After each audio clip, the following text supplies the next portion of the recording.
Pemirsa, lalu sudah sejauh apa penanganan kasus ini dilakukan? Kami akan ajak Anda, kita tanyakan langsung pada kuasa hukum korban Leon Maulana. Selamat siang, Mas Leon. Selamat siang, Mbak. Oke, Mas Leon, ini sebenarnya bagaimana kronologi kejadiannya sampai pada akhirnya ada yang melaporkan ke pihak polisi dan diketahui kalau anak ini menjadi korban kekerasan di daycare? Ya, jadi memang pada tanggal 24 Juni 2024, klien kami selaku orang tua dari korban baru mengetahui bahwa anaknya menjadi korban atas dugaan tindak pidana penganiayaan.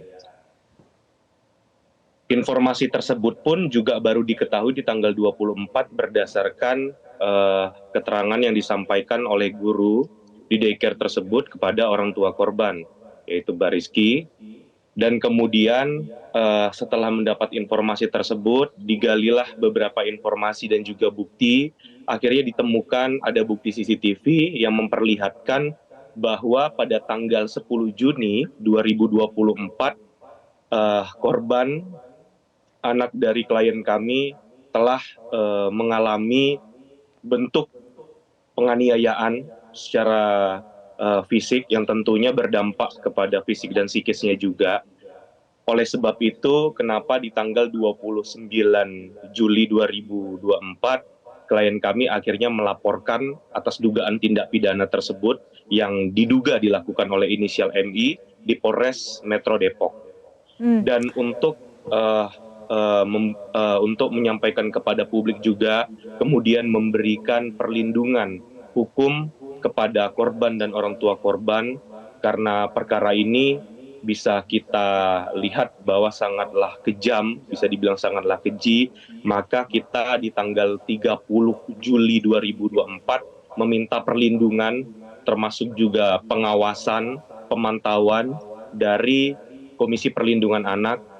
Kebetulan disambut langsung oleh Ibu Dian Sasmita baik. selaku komisioner KPAI pada tanggal 30 Juli tersebut. Hmm. Seperti Baik, itu, Mas Mbak. Leon. Kalau dari apa yang sudah ditelusuri kemudian hasil penyelidikan pihak berwenang sejauh ini, berapa banyak orang yang diduga menjadi oknum yang melakukan kekerasan di daycare tersebut? Jadi memang pihak penyidik ataupun pihak dari kepolisian Polres Depok baru menghubungi klien kami itu di tanggal 30 Juli 2024, karena memang laporan baru diterima 29. Itu hari ini juga telah dilaksanakan interview pemeriksaan awal oleh pihak kepolisian terkait dengan perkara ini, dan juga memang diduga bahwa pelaku melakukan tindakan ini bukan hanya kepada anak dari klien kami, melainkan Oke. ada beberapa anak dari orang tua lainnya yang juga menjadi korban dan saat ini sedang didalami oleh pihak kepolisian. Dan juga dalam waktu dekat kemungkinan ada satu orang tua yang akan memberikan kuasa kepada kita untuk juga minta diberikan perlindungan secara hukum. Seperti itu, Baik. Mbak. Jadi kalau sejauh ini kira-kira kurang lebih prediksinya ada berapa banyak jumlah korban anak yang kemudian orang tuanya mau ikut melapor ke pihak kepolisian?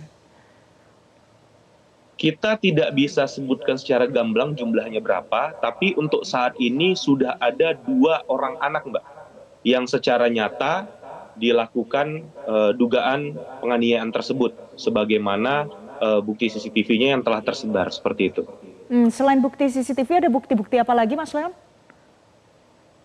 Selain CCTV, kita juga tentunya pada saat pelaporan dilakukan visum, dan juga dalam waktu dekat ini sesuai dengan arahan dari komisioner KPAI, kami akan melakukan konseling untuk bukti psikologis.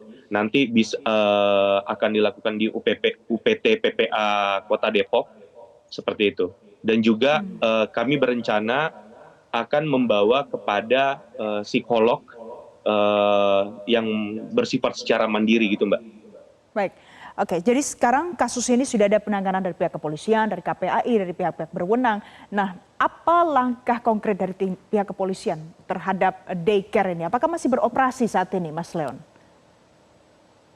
Berdasarkan informasi berita yang saya buka terakhir kali di media, bahwa di sana kan ada beberapa wartawan yang meliput ya. Saya lihat sepertinya hari ini sudah tidak beroperasi lagi terkait dengan daycare tersebut. Hmm. Sejauh ini apa respon yang disampaikan dari pihak daycare terkait dengan kasus kekerasan yang terjadi di tempatnya? Berdasarkan informasi yang kami dapat juga sampai sejauh ini belum ada informasi yang mengarah kepada eh, bentuk permohonan maaf ataupun lain sebagainya terkait dengan hal yang dialami oleh korban. Dan bahkan pada tanggal 10 Juni 2024 sebelum akhirnya tergali bukti dan juga mendapatkan fakta, sebenarnya orang tua korban telah menanyakan juga kepada akun resmi daycare tersebut, akan tetapi jawabannya bahwa anak tidak mengalami jatuh atau apapun itu yang sehingga menyebabkan anak itu menjadi lebam, seperti itu. Kemudian kalau kondisi klien Anda saat ini, ibu korban, bagaimana? Apa yang saat ini sedang dilakukan, Mas Leon? Jujur kita sangat prihatin kepada orang tua korban maupun korban, makanya langkah konkretnya sebenarnya kita selain upaya hukum, bagaimana juga terapi healing dan juga pemulihan secara psikologis agar menguatkan korban maupun ibu gitu. Karena memang saat ini korban bahkan kalau bertemu dengan orang yang tidak dikenal itu dia agak memproteksi dirinya dan merasa tidak nyaman di orang umum seperti itu. Jadi itu kondisi anak yang menjadi korban, orang tuanya bagaimana? Iya, untuk orang tuanya juga tentu Mbak, orang tua mana yang tidak gimana ya, yang tidak orang tua mana yang terima anaknya diperlakukan seperti itu gitu loh Mbak. Jadi memang eh, orang tua sekarang fokus untuk penanganan permasalahan ini dan juga orang tua juga fokus untuk eh, secara psikologis memperbaiki mental dari si anak itu. Seperti itu sih Mbak. Satu lagi Mas Leon yang sangat penting juga adalah bagaimana dengan di mana terduga pelaku ini saat ini berada, apakah dia masih bekerja di daycare tersebut, apa penanganan dari pihak kepolisian? Untuk lokasi di mana si pelaku ini, jujur kami tidak mengetahui karena kita juga tidak mencari secara detail dia ada di mana, dia pergi kemana dan lain sebagainya. Itu sudah kita serahkan sepenuhnya kepada pihak kepolisian.